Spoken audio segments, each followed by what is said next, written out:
Hi, this is Pat McDonald, your host for Vote for Vermont, where our tagline is Listening Beyond the Sound Bites. Joining me as a co-host is Jennifer Harrison. Jennifer, welcome. This is her first time on the show. It is. But Jennifer's background is she's been an actress in Hollywood, has come here to Vermont and has done a couple of radio shows. Love the radio. Yeah, I love it too. I go on So much WDEV a lot. Yeah. It's great. So we're very glad she's here, and she's also a good friend. Our guest today is Sally Ackey. Did I say that right? No, Ackey. No. Ackey. I'm sorry, Well, Sally. it rhymes. It's like hockey without the H. I got it. Thank you very much. You've got to know that because she's a candidate down in Rutland-Bennington. So welcome to the show. Thank you very much. So would you introduce yourself to our audience? Well, usually what I say when I'm introducing myself to the voters, the first thing I say is, I'm not a native Vermonter. Me neither. Be But careful. my mother was. My mom was born in Pulteney, and she was the daughter of a Welsh slate quarry worker. No kidding. That's great down there. And yes, it is. Yeah. And she was very, very proud. She never lived in Vermont as an adult, but she was proud of her Vermont roots and her Welsh heritage. And that was one of the major factors that led me to choose UVM for my undergraduate work. I graduated with a degree in mathematics, cum laude, Phi Beta Kappa. And then I went on and did graduate work at Princeton University in applied statistics. Oh, But I ended up with a career in the computer field. there you go. And I worked from, probably the extreme was General Motors International Headquarters in downtown Detroit.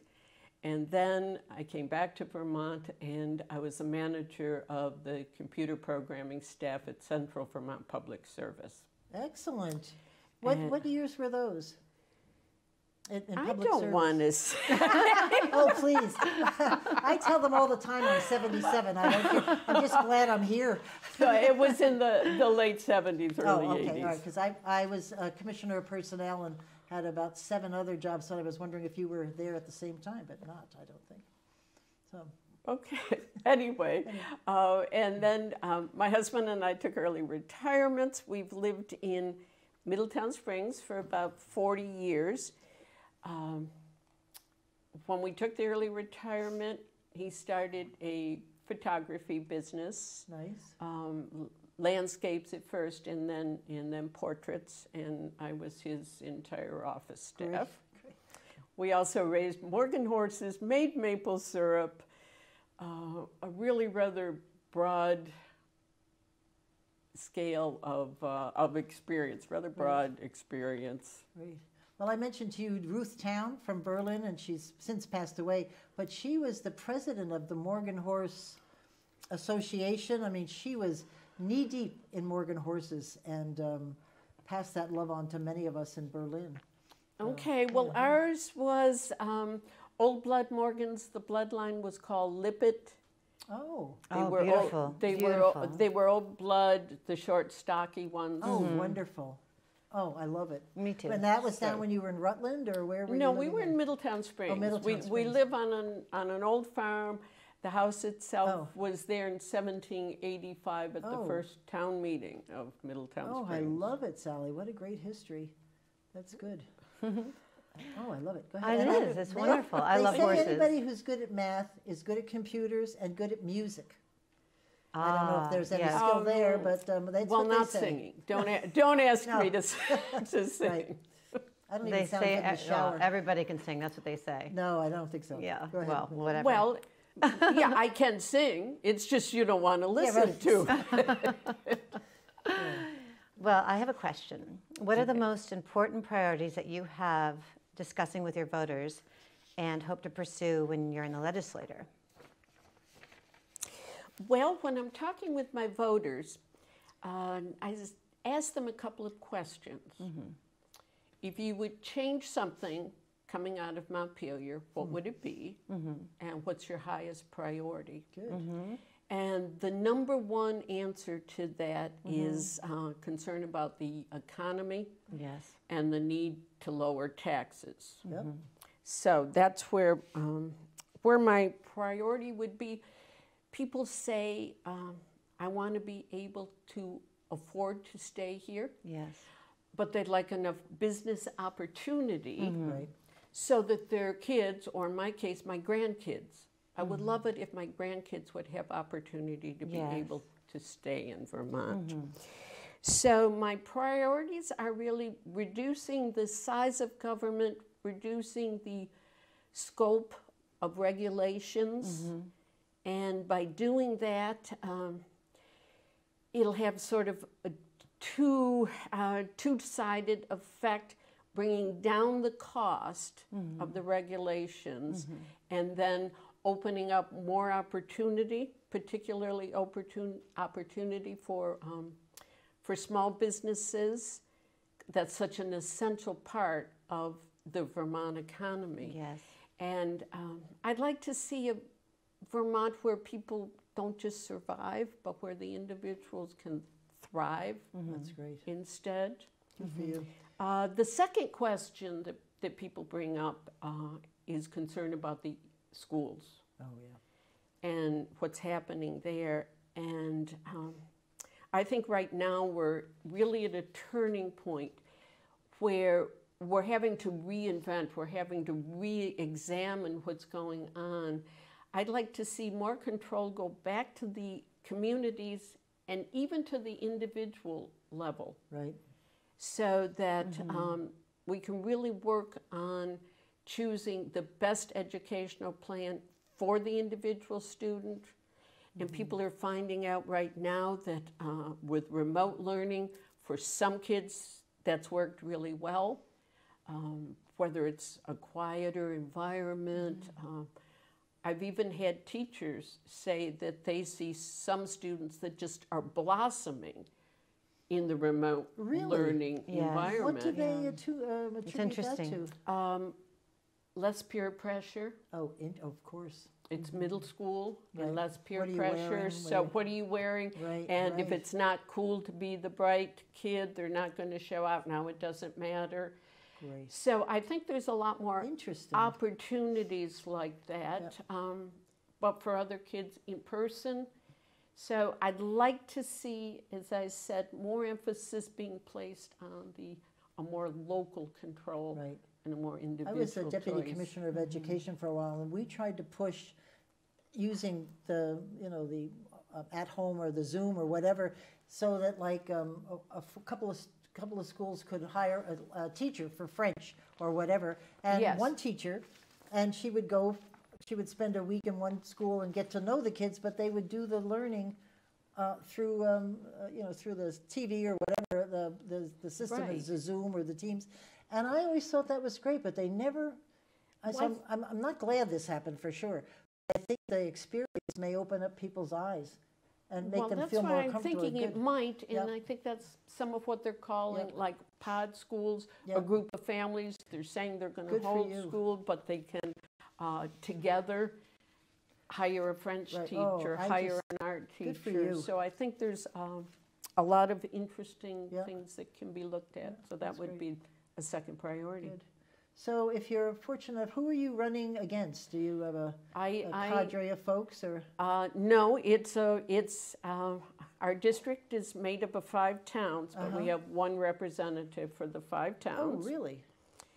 Yes. And who is the current incumbent? The incumbent is Robin Chestnut Tangerman. Oh, right, head of the Progressive Yes. Party. I see. Yeah. Well, he's been in for a little while.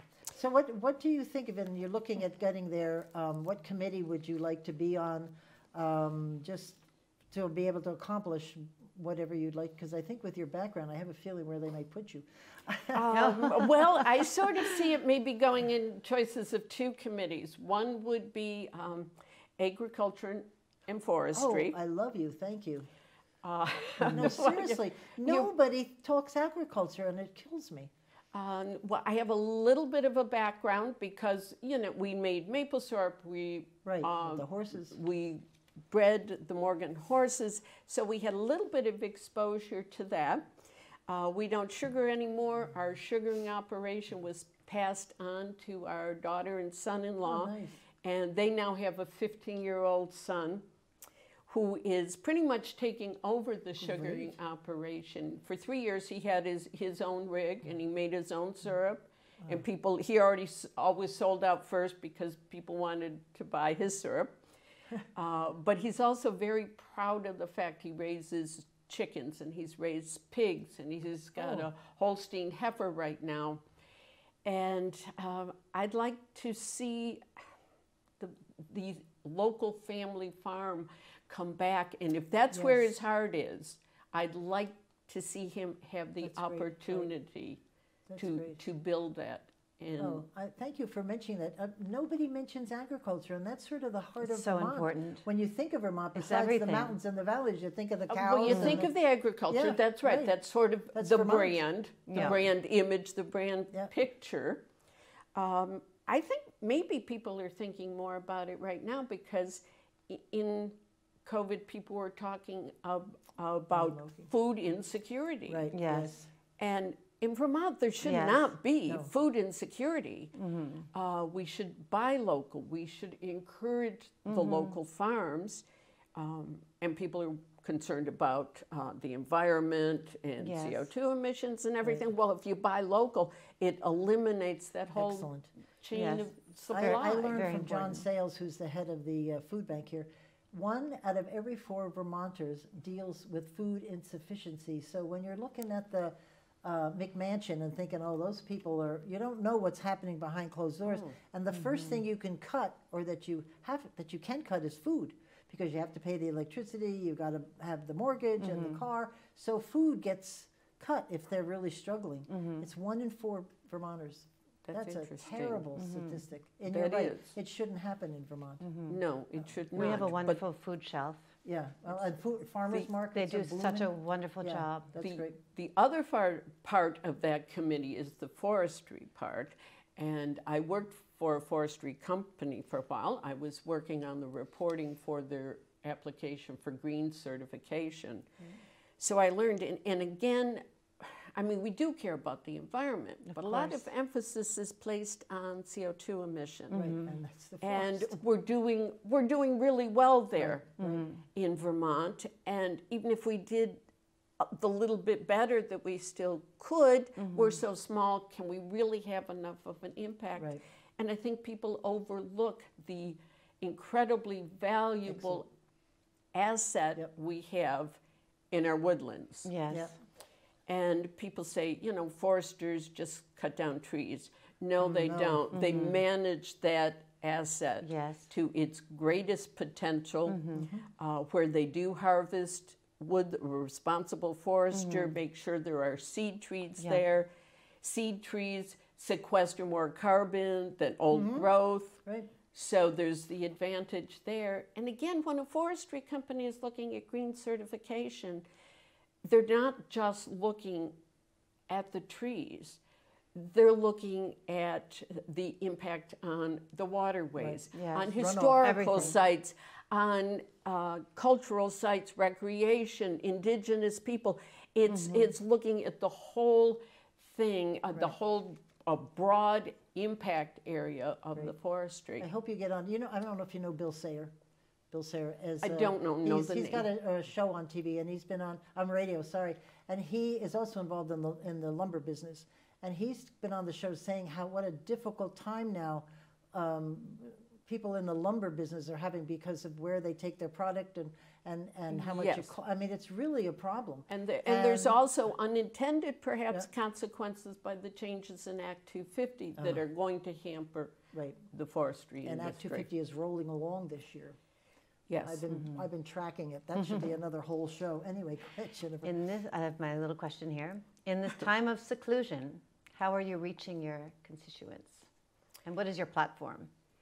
Well, my platform, You said you were knocking on doors, well, as I said, I was planning on knocking on doors at the very beginning. Oh, I see, yeah. But because of COVID, we decided that we were going to do open air meet and greets. Right, right. And we were watching really carefully so that when the farmers markets opened up, we figured, okay, that's a marketplace. Right. We called ours a marketplace of ideas. Excellent. So we did, we would have the 10 by 10 pop-up tent, advertise posters, and then people would know where we were going to be and when, so that they could take the personal responsibility of coming to me to meet me face to face and talk with me one-on-one. You guys used to be really so in Rutland, used to be so in the Tunbridge World Fair, which of course we're not having it, but you were very active there. That's why I used to go down to see all the candidates. It was just great because everybody came. Yeah, that's when I agreed to run. Yeah. And I did agree to run, and you kind of said, what's my platform? How did I get into this, maybe? When I was asked to run, I've known for a long time that our representative, and ones before him, the voting did not reflect my views, my values. But in the past year or so, started hearing more and more people saying the same thing. So I decided that those voices need to be heard in Montpelier. And now I am going door to door. I've been getting just very, very gracious welcomes. Interesting. I go with my face mask, and I step back to the 6 foot safe level in all of that. But I have so many people that have thanked me for stopping by. I would think so because but I haven't gotten any mail. I think fundraising must be difficult in this COVID environment because that. Well, I've never done fundraising before. I think I'm doing really well, but I don't know if it's more difficult or not. But I'm getting a lot of support. I'm getting a lot of welcome from people.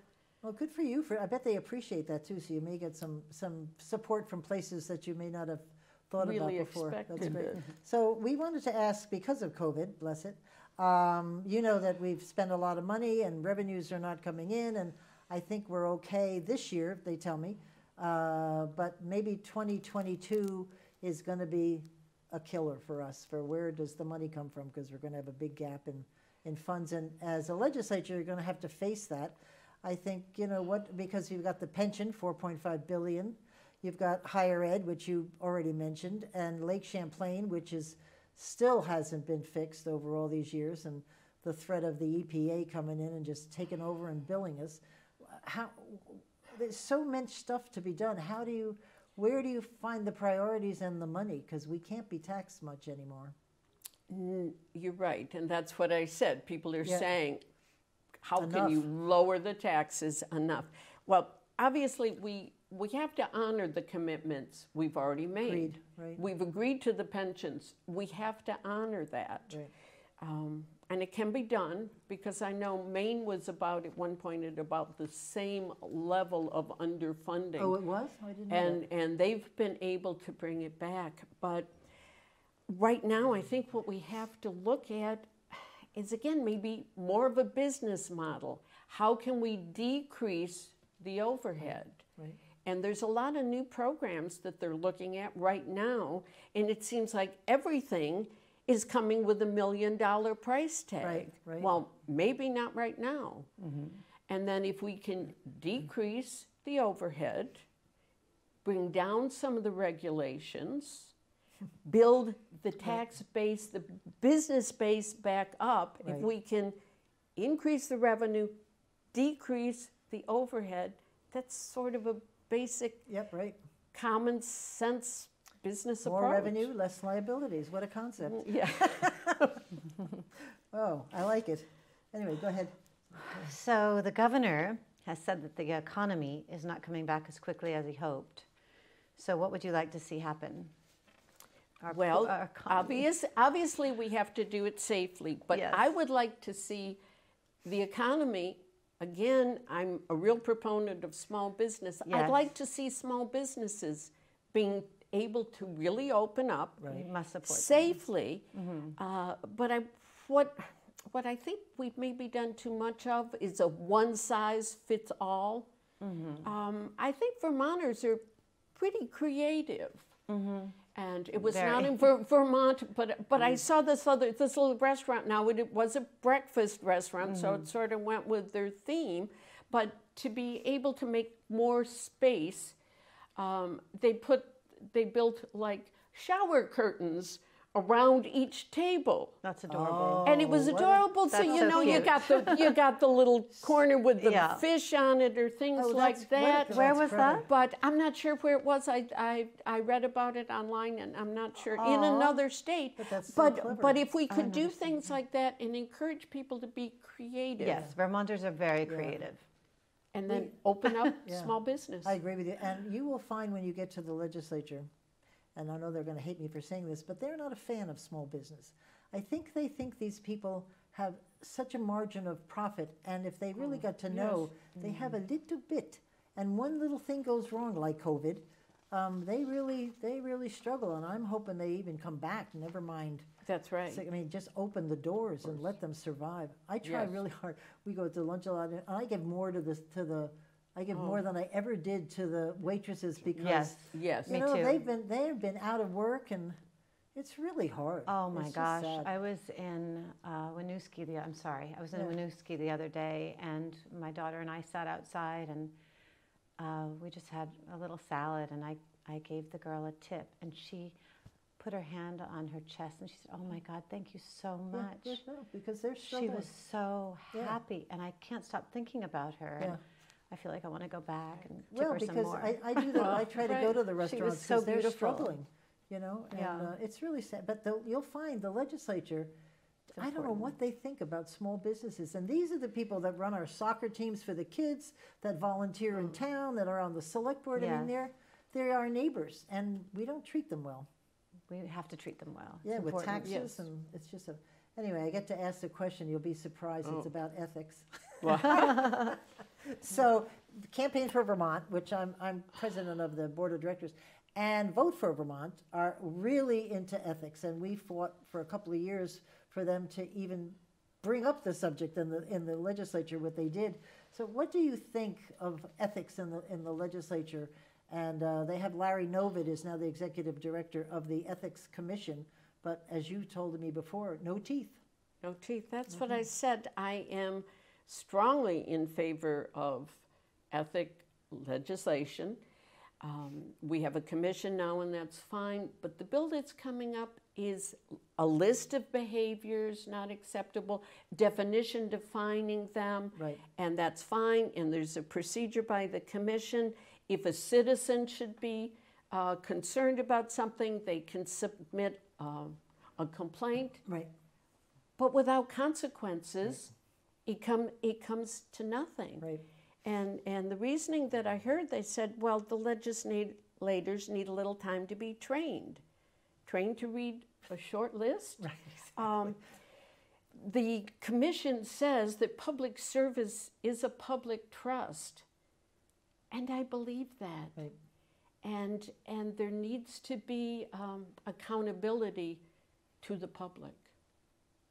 Thank you for that. That's really great because when we first saw the bill, at least they're talking about it, but there are some that are so opposed to giving it any clout. I mean, what's the point? And especially for citizens, it's very confidential. So if you put in a complaint, it's done in confidence. But they have no place to go now, where they know that they can say something and something will get done. But Yes. it's the getting done part that's not in the bill. That's right. Yeah. So I hope you work on that when you're there. Yes. Okay, this is a very sensitive subject. It's separate from Black Lives Matter and their concerns. What are your thoughts about the protests that have occurred in Burlington and Montpelier, and what would you like to see happen to bring people together? Well, I'm a very strong supporter of the Constitution, so we have the right to free speech, we have the right to peacefully assemble, and we have the right to petition our government for redress on a grievance. Exactly, yeah. But what's going to bring us back together again, and I think you'll see a theme here. Yeah. I believe in face-to-face, and I've Yes. had two occurrences. in addition to going door to door, I also have an 8-foot banner, and I set it up, and I stand beside it, and I wave. Good.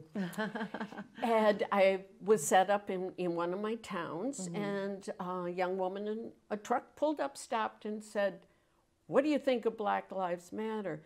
Well, we had started a conversation, and then she said, "Well, if you go into the legislature, what are you going to do for these communities?"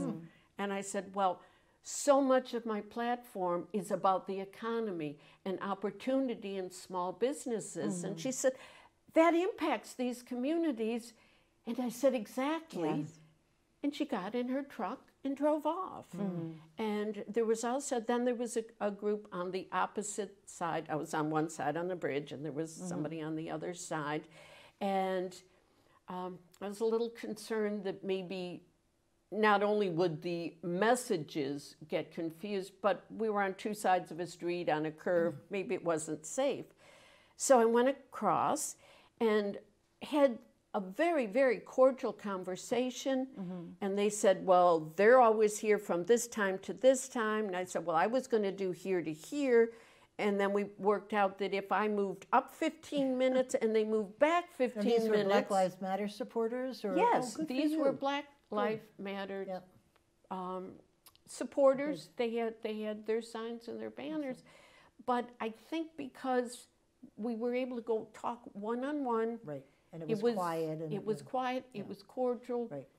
And we came to a point of That's agreement. great. Good. And I think we can do that if It's people all meet about communication. Yeah. one-on-one. Yeah, Healthy reaching out. We healthy didn't have that communication. opportunity, but Jennifer and I were at the State House when we did the an event to support law enforcement, and then the Black Lives Matter people yes. Came and they talk about defunding, and they were a little loud. It was hard to.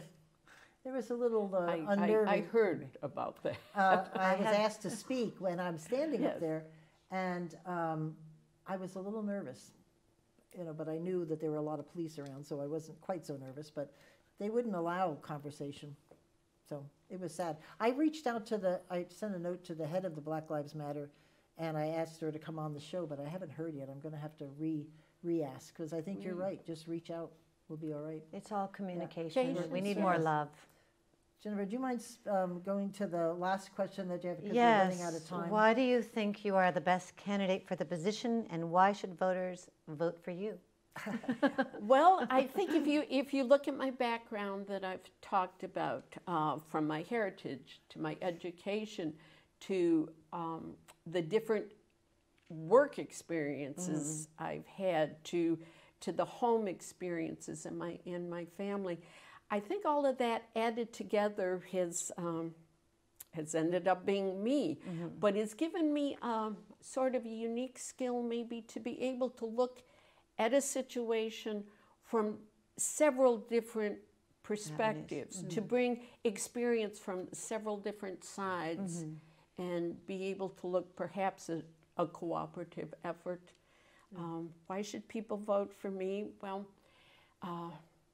what you see here is the private citizen, Sally. This will also be, when I go to Montpelier, this will be the public servant, Sally. Great answer.